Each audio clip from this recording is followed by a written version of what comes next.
Happy Saturday, everyone. Stephanie just left about 20 minutes ago. We washed our cars, and now they're all nice and squeaky clean. My car was in dire need of cleaning. It was actually getting kind of gross because I have a white car now. I had an interesting day yesterday. I went to out to eat with Sherry because her birthday was last week, so I told her I'd take her out to lunch for her present. So we were gonna go to Sono, and it was like 3:30, and they weren't open. So I guess they don't do lunch anymore. I don't know. So then we decided to try the new place that opened up next to Chili's, where Macaroni Grill used to be.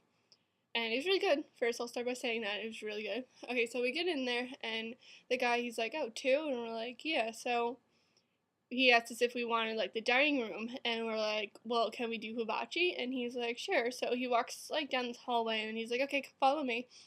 And we follow him down this hallway into, the back where all the hibachi, tables are. And he's turning on lights, so we're like, oh, I guess we're a little early. And he's he didn't say anything, no problem.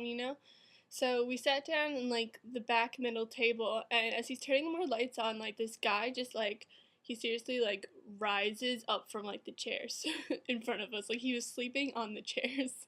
And then as they're turning on more lights, there's more people just popping up all over the place.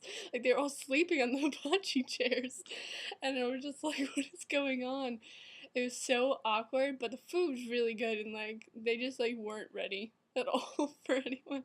But someone when we were eating our food after he was done cooking and stuff, people sat next to us, but it was so really good if we went during normal dinner hours.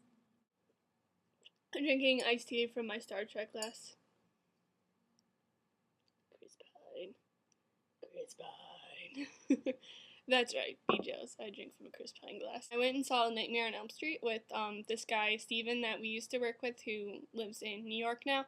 He came down and we saw it with a whole bunch of people. So we're waiting in line to order tickets, and these people in front of there's this huge group of kids, probably high school students, in front of us, and they're yelling at each other, and they're taking forever. And I'm like, can we just buy our tickets, please?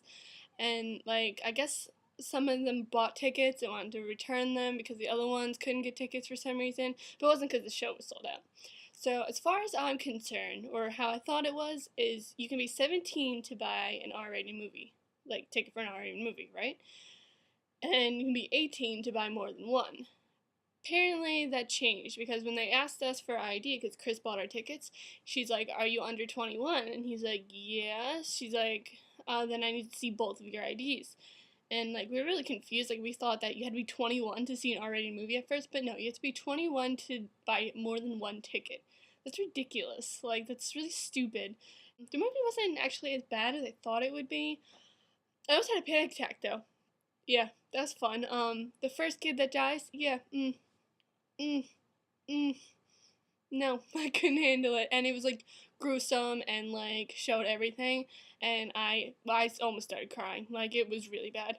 I mean, everything else I can handle. I can handle stabbing people's eyes out or ripping open their insides and stuff. I can handle anything else. It's the one thing I couldn't handle. It's actually kind of funny because it was the first kid to die was the Kellen Lutz, I think his name is. He played Emmett in Twilight. And he's actually really attractive, and I think he's an underwear model now. So he was the first one to die, so I'm sorry if I'm, ruin it, but you always know that in horror movies like that the first kid would be the first one to die. I won't tell you anything else just in case you're planning on seeing it. But it actually wasn't that bad. The story was definitely different from, the first one, and I will say that I didn't like Freddy's face. I think with the, makeup stuff that they could, easily just make him look exactly like the original Freddy. So I'm gonna go make dinner. Bye.